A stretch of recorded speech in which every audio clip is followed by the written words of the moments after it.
Let's talk to a friend of mine who knows of what he speaks when it comes to our economy. Why? Because he literally wrote the book on Trumponomics. He advised candidate Trump, then President Trump, and Vice President Mike Pence. Stephen Moore, welcome to Stinchfield. Hey, Sebastian. Boy, well done. That was a virtuoso performance. You nailed it. And I love Pete Buttigieg. I just phoned it in. That's what I'm going to tell my boss. Can I phone it in? Here we have a guy who is in charge of a $1 trillion industry.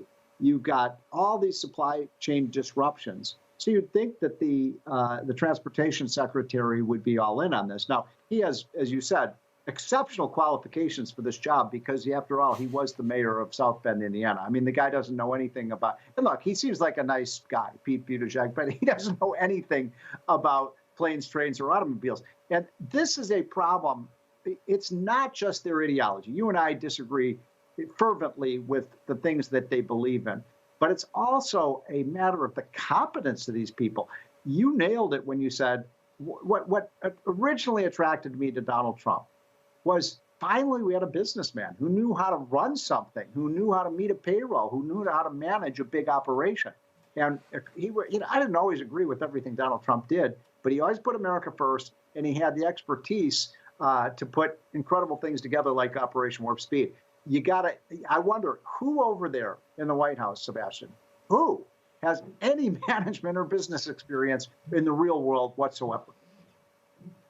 It is utterly unimaginable, Steve. You're so right. The idea that if Donald Trump were in the White House, the idea that there would be 200,000 shipping containers off the ports of California is just incomprehensible, not possible to imagine that scenario.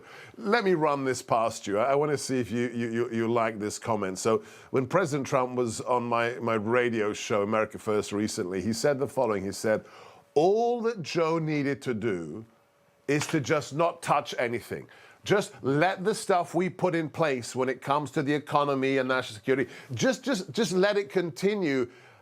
How much better off would we be, Steve, if he'd just gone there, taken a nap for the last 9 months and not touched anything we built and that you advised on?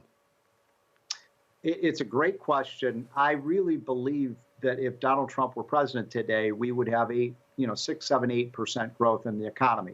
We wouldn't be seeing these supply chain disruptions. We wouldn't see the runaway inflation. We would be producing American oil and gas. We're down 2 million barrels a day in production of oil and gas. Now we have, how embarrassing is this, Sebastian, that we now have a president who has to go hat in hand to the Saudis and beg them to increase their oil production when we won't do it here in the United States. Now, I want to tell you something, Sebastian.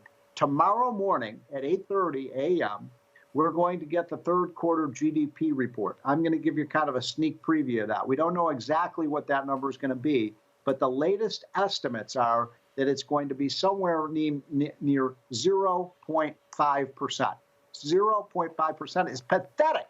When Biden came in, we had 6% growth for several quarters, even at the tail end of the pandemic. The economy was ready to roar.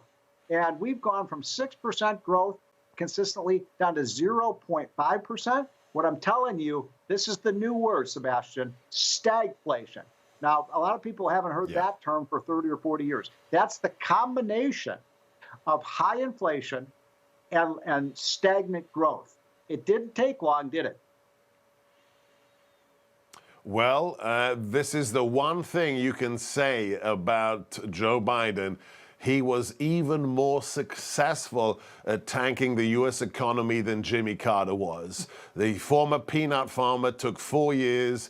This man, this senile husk of a zombie, has done it in just 10 months. Educate yourselves, listen to this man, follow him, and read his book, Trumponomics. Thank you, Steve Moore, for everything that you do. Hey, I'm Rob Finnerty. Thanks for watching. If you enjoyed this video, please join the conversation in the comments below. Don't forget to subscribe, too.